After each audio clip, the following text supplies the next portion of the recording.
तो आज मैं फिर से एक ज़ॉम्बी थ्रिलर फिल्म को एक्सप्लेन करूंगी। इसे 2020 में नेटफ्लिक्स पर रिलीज किया गया था। इस फिल्म का नाम है अलाइव। इस फिल्म को डायरेक्ट किया है शो यूंग ने। इस फिल्म की IMDb rating 6.3 star out of 10 है, जो कि काफी अच्छी है। फिल्म का कॉन्सेप्ट काफी जबरदस्त है और फिल्म भी बहुत इंटरटेनिंग है। अगर आप हमारे चैनल पर नए हैं तो सब्सक्राइब कर लीजिए और अगर वीडियो पसंद आए तो लाइक जरूर कर देना। तो चलिए बिना देर किए चलते हैं एक्सप्लेन की तरफ। कहानी की शुरुआत होती है। हम एक लड़के को देखते हैं जो बेड पर सोया हुआ होता है। इसका नाम वू जून है, जो इस कहानी का हीरो है। घड़ी में सुबह 10 बजे का अलार्म बजता है। वू जून सोकर उठता है और फ्रिज में खाना ढूंढने लगता है। तभी इसकी नज़र टेबल पर रखे लिफाफे पर पड़ती है। इसकी माँ ने कुछ पैसे और एक नोट छोड़ा था। नोट में लिखा था कि वो लोग कुछ काम से बाहर गए हैं, घर का खाना खत्म हो गया है, इसलिए तुम मार्केट से सामान ले आना। लेकिन वो जून पबजी के चक्कर में बहुत आलसी हो गया था। वो सामान लेने नहीं जाता और पबजी खेलने में लग जाता है।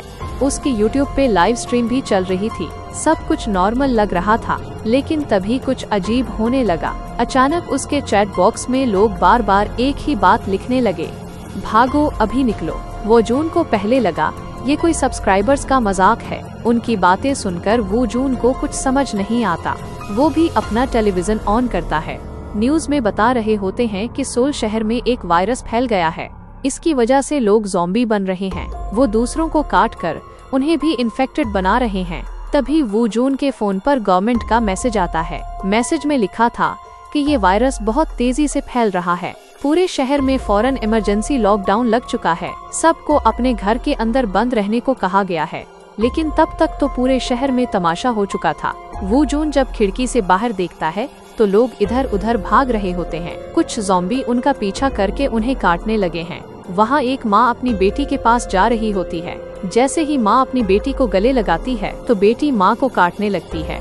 तभी वो जून के दरवाजे पर कुछ आवाज आती है। वो दरवाजा खोलकर बाहर देखने की कोशिश करता है। इतने में इसका पड़ोसी झट से अंदर आ जाता है, लेकिन वो जून उसे बाहर निकलने के लिए कहता है। पड़ोसी कहता है कि मेरा भाई अचानक से सबको काटने लगा था, मैं अपनी जान बचाकर यहाँ आया हूँ। लेकिन वो जून को उससे कोई फर्क नहीं पड़ता। वो इसे बाहर निकालने लगता है। पड़ोसी कहता है कि मुझे बाथरूम जाना है। वो जून उसे बाथरूम जाने देता है। तभी टेलीविजन में ब्रेकिंग न्यूज दिखाई जाती है। बताया जाता है कि जिन लोगों को ज़ॉम्बी काट रहे हैं वो कुछ मिनट ठीक रहते हैं, लेकिन जल्द ही उनका बिहेवियर गुस्से वाला हो जाता है और उनकी आंखों से खून आने लगता है। वो जल्दी ही ज़ॉम्बी बन जाते हैं। वो दूसरों को काट कर उन्हें भी इन्फेक्टेड बनाना चाहते हैं, इसलिए आप उनसे बच कर रहें और किसी के पास न जाएं। ये सुनकर वो जून जल्दी से चाकू निकाल लेता है। पड़ोसी बाथरूम से बाहर आता है तो वो जून इसे चाकू दिखाता है। वो कहता है कि पहली फुर्सत में यहाँ से निकल जाओ। लेकिन तभी पड़ोसी में ज़ॉम्बी की निशानियाँ आने लगती हैं। वो जून को मारने के लिए उसकी तरफ बढ़ता है, लेकिन वो जून उसे पूरी ताकत से बाहर निकालकर दरवाजा बंद कर देता है। कुछ वक्त बाद वो जून दरवाजे के आगे फ्रिज लगा देता है। वो अपने माँ बाप को कॉल करने की कोशिश करता है, लेकिन उनसे राब्ता नहीं हो पाता। तभी फोन में उसकी माँ का मैसेज आता है। इसमें लिखा था कि हम सब सेफ हैं, क्या तुम भी सेफ हो? हम अभी घर नहीं आ सकते, इसलिए तुम महफूज रहना, किसी को भी घर के अंदर नहीं आने देना। टेलीविजन में बताई गई सभी बातों को मानना, कुछ भी करके बस जिंदा रहना। टेलीविजन में बताया जाता है कि लॉकडाउन कई दिन तक रहेगा। सबको कम से कम 60 दिन के खाने का इंतजाम करना होगा। ये सुनकर वो जून अपना सारा खाना एक टेबल पर रखता है। वो खाना ज्यादा से ज्यादा सिर्फ 9 दिन तक चलेगा। ये देखकर वो जून बहुत दुखी हो जाता है। वो कहता है कि काश मैंने माँ की बात मान ली होती। अगर मैं राशन ले आता तो मुझे ये दिन देखना नहीं पड़ता।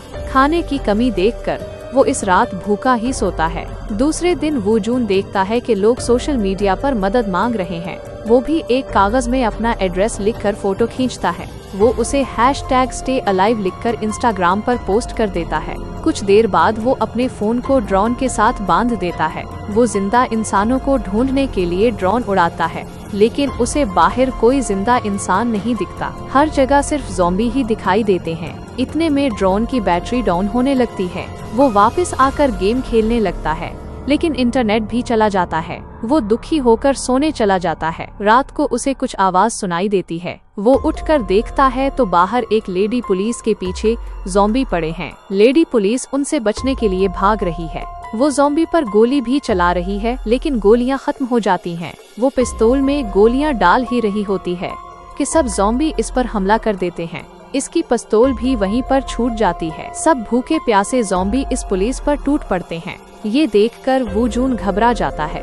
वो चलाकर कहता है कि उसे छोड़ दो। ये सुनकर सब ज़ॉम्बी इसकी तरफ देखने लगते हैं। फिर वो वू जून को इग्नोर करके अपना डिनर करने लगते हैं। तभी वू जून की चीख सुनकर एक ज़ॉम्बी दरवाजे पर आता है। वो उसे खाने के लिए अंदर आने की कोशिश करता है। रास्ते में फ्रिज होने की वजह से वो अंदर नहीं आ पा रहा। वू जून भी फ्रिज पर जोर लगाकर उसे रोकता है, लेकिन ज़ॉम्बी के अंदर बहुत ज्यादा ताकत होती है। वो इसे रोक नहीं पाता और ज़ॉम्बी अंदर आ जाता है। वू जून अपने दिमाग का इस्तेमाल करता है। वो जल्दी से भागकर बालकनी में लटक जाता है। जब ज़ॉम्बी बालकनी की तरफ आता है तो वो नीचे गिर जाता है। इसके बाद वू जून देखता है कि फ्रिज गिरने से खाना बर्बाद हो गया है। वो इस रात भी भूखा ही सोता है। अब 7वां दिन दिखाया जाता है। वू जून को बहुत ज्यादा भूख लगी होती है।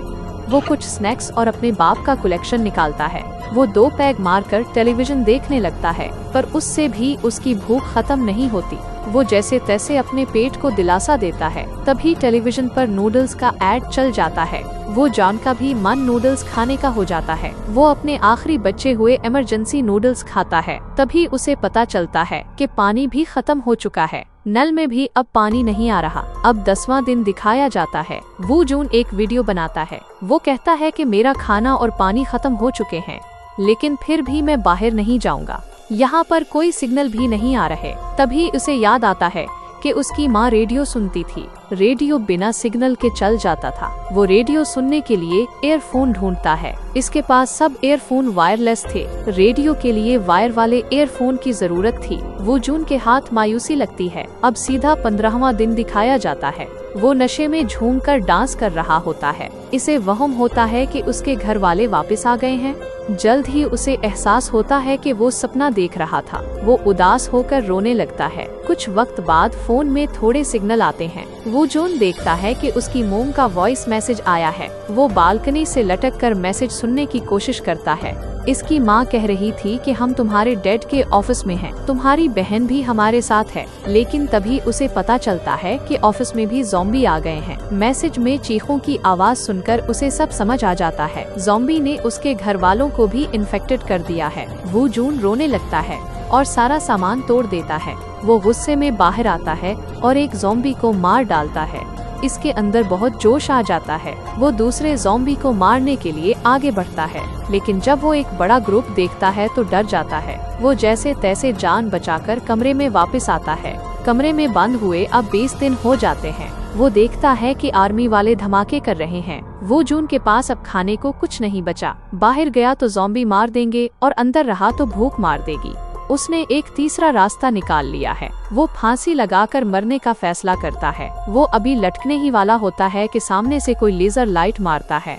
कोई उसे ऐसा ना करने का इशारा दे रहा था। वो जून बड़ी कोशिश करके नीचे गिरता है। वो देखता है कि सामने वाले फ्लैट में एक लड़की उसे देख रही है। वो इशारे से उसे खुदकुशी करने से मना करती है। वो कहती है कि हम कल सुबह बात करेंगे। रात में ज़ॉम्बी का खतरा बहुत ज्यादा था। वो जून उसकी बात मानकर सो जाता है। उसे अब जिंदा रहने की एक उम्मीद मिल गई थी। वो लड़की हमारे हीरो की तरह डरपोक नहीं थी। उसने ज़ॉम्बी से बचने के लिए कई जुगाड़ लगाए थे। उसके पास जीने के लिए थोड़ा खाना और पानी भी था। अगले दिन वो जून बालकनी में आता है। वो मोबाइल पर अपना नाम लिखकर उसे दिखाता है। लड़की भी अपना नाम बताती है कि वो बिनयू किम है। तभी एक ज़ॉम्बी लड़की के घर में घुसने की कोशिश करता है। तभी वो ज़ॉम्बी बिनयू किम के लगाए ट्रैप में फंस जाता है और बिनयू किम बहुत बहादुर थी। वो अपनी कुल्हाड़ी से ज़ॉम्बी को मार देती हैं। फिर वहाँ बारिश हो जाती है। वो दोनों बर्तन बाहर रखकर पानी भरने लगते हैं। अगले दिन वो दोनों फिर से मिलते हैं। वो जून को वो लड़की पहली नजर में पसंद आ जाती है, लेकिन भूख की वजह से वो बहुत कमजोर हो चुका था। लड़की उसे खाना देने के लिए रस्सी से बाल फेंकती है। बाल नीचे गिर जाता है और वू जून तक नहीं पहुंचता। वो अपने ड्रोन के जरिए रस्सी को लड़की तक पहुंचाता है। लड़की उसे रस्सी से कुछ खाना और पानी भेजती है। वू जून खाने पर टूट पड़ता है। लड़की ने नोट में लिखा था कि आहिस्ता आहिस्ता खाओ। अब वू जून जैसे ही खाना शुरू करता है, तभी एक infected firefighter Bin Yu Kim के अपार्टमेंट से लटकी रस्सी को पकड़ लेता है। इस रस्सी को लड़की ने एक टेबल से बांधा था। इन्फेक्टेड फायर फाइटर रस्सी को खींचता है। टेबल उससे टकरा जाती है। वो नीचे गिरकर बेहोश हो जाती है। अब ज़ॉम्बी बिन यू किम के अपार्टमेंट में चढ़ने लगता है। वू जून उसे डिस्ट्रैक्ट करने की कोशिश करता है। इसका पहला आइडिया काम नहीं करता। फिर वो अपने ड्रोन से उसे डिस्ट्रैक्ट करता है। तभी इसके अपने दरवाजे पर भी इन्फेक्टेड आदमी आ जाते हैं। वो अपने ड्रोन पर फोकस नहीं कर पाता। ज़ॉम्बी ड्रोन को पकड़कर तोड़ देता है। वो लड़की के अपार्टमेंट में पहुंचने वाला था। बिन यू किम होश में आकर उसका हाथ काट देती है। वो नीचे गिरकर मारा जाता है और उसकी जान बच जाती है। अब दोनों के पास खाने का सामान खत्म हो गया था। वो जून दूसरे अपार्टमेंट में जाने का फैसला करता है। वो अब हर हाल में जीना चाहता था। वो ज़ॉम्बी से बचते हुए एक अपार्टमेंट में पहुंचता है। वहां फ्रिज में उसे खाने का कुछ सामान मिल जाता है। इसे वहां से 2 वाकी टाकी भी मिलते हैं। तभी वहां पर एक इन्फेक्टेड आदमी आ जाता है। वो वू जून पर अटैक कर देता है। वो किसी तरह से वहां से निकलकर अपने अपार्टमेंट पहुंच जाता है। उसने कई दिनों से कुछ नहीं खाया था। सबसे पहले वो अपना पेट भरता है। फिर वो बिन यू किम के लिए भी खाना और वाकी टाकी भेजता है। वो दोनों वाकी टाकी पर बात करने लगते हैं। तभी उन्हें बाहर कुछ हलचल महसूस होती है। उन्हें लगता है कि बाहर बारिश हो रही है। वो जून चेक करने के लिए बाहर जाता है। इसे पता चलता है कि वो ज़ॉम्बीज़ की हलचल है। ज़ॉम्बीज़ अब पूरी बिल्डिंग में आते जा रहे थे। ये देखकर दोनों बहुत डर जाते हैं। तभी गलती से लड़की सामान गिरा देती है। आवाज सुनकर इन्फेक्टेड लोग इसके अपार्टमेंट की तरफ जाने लगते हैं। वू जून को एक आइडिया आता है। वो पास वाले अपार्टमेंट के नंबर पर कॉल कर देता है। आवाज सुनकर इन्फेक्टेड लोग दूसरी तरफ चले जाते हैं। इस तरह वो लड़की की जान बचा लेता है। इसके बाद वो 8वें फ्लोर पर जाने का प्लान बनाते हैं। वहाँ कोई इन्फेक्टेड आदमी नहीं था। वहाँ खाने पीने का सामान मिल सकता था। बिन यू किम रस्सी की मदद से नीचे आ जाती है। वो इन्फेक्टेड लोगों का सामना करते हुए आगे बढ़ती है। वो जून भी उसकी मदद के लिए नीचे जाता है। दोनों बचते हुए लिफ्ट के अंदर आ जाते हैं। वो बिल्डिंग के 8वें फ्लोर पर पहुंच जाते हैं, लेकिन वहाँ पर भी बहुत सारे ज़ॉम्बीज़ आ गए थे। ज़ॉम्बीज़ उनके ऊपर अटैक करने लगते हैं। तभी एक आदमी आकर उन्हें अपने अपार्टमेंट में ले जाता है। बिन यू किम को इस आदमी पर शक होता है। वो आदमी दोनों को पानी और खाना देता है। दोनों भूख की वजह से खाना खाने लगते हैं। आदमी बताता है कि रेस्क्यू टीम आने वाली है। ये सुनकर दोनों बहुत खुश हो जाते हैं। तभी अचानक दोनों बेहोश होने लगते हैं। आदमी ने खाने में कुछ मिलाया था। वो आदमी वू जून के हाथ बांध देता है। वो बिन यू किम को एक कमरे में बंद कर देता है। वहाँ एक इन्फेक्टेड लेडी थी जो उसकी बीवी थी। आदमी उन्हें अपनी बीवी को खिलाना चाहता था। वो अपनी बीवी का पट्टा खोल देता है। वो लड़की के ऊपर अटैक करने लगती है। वो जून को होश आ जाता है। वो लड़की को बचाने के लिए उस शख्स को पकड़ लेता है। आदमी उसे खाना लेकर जाने का लालच देता है। वो अपनी बीवी से बहुत प्यार करता था। वो जून के हाथ से पटा छूट जाता है। कमरे के अंदर से आवाज आना बंद हो जाती है। आदमी चेक करने के लिए दरवाजा खोलता है। उसकी बीवी उस पर चढ़ जाती है और उसे खाने लगती है। वो आदमी खुद को अपनी बीवी के हवाले कर देता है। बिन यू किम बंदूक उठाकर उन दोनों को शूट कर देती है। गोली की आवाज से इन्फेक्टेड लोग वहां आने लगते हैं। लड़की को लगता है कि वो अब इन्फेक्ट हो जाएगी। वो वू जून को पिस्तौल देकर उसे शूट करने को कहती है।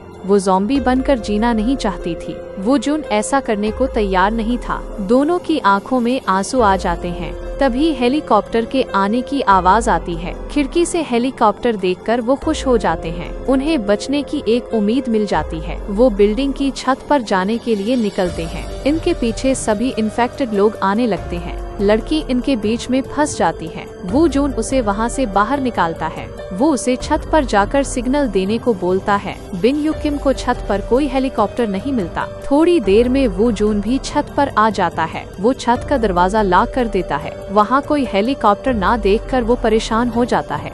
उनकी आखिरी उम्मीद भी टूटने लगती है। ज़ॉम्बीज़ दरवाजा तोड़कर छत पर आने लगते हैं। वो जून अपनी पिस्तौल से उनको शूट करने लगता है। इसकी सभी गोलियां खत्म हो जाती हैं। तभी वहाँ पर रेस्क्यू टीम आ जाती है। टीम इन्फेक्टेड लोगों पर फायरिंग करती है। वो दोनों हेलीकॉप्टर में चढ़ जाते हैं। रेस्क्यू टीम उन्हें वहाँ से बाहर ले जाती है। उनके फोन में नेटवर्क आ जाता है। दोस्तों के मैसेज आने लगते हैं। वो जून अपनी फैमिली को याद करके उदास हो जाता है। उन्हें सोशल मीडिया की पोस्ट की मदद से बचाया गया और ये मूवी यहीं पर खत्म हो जाती है।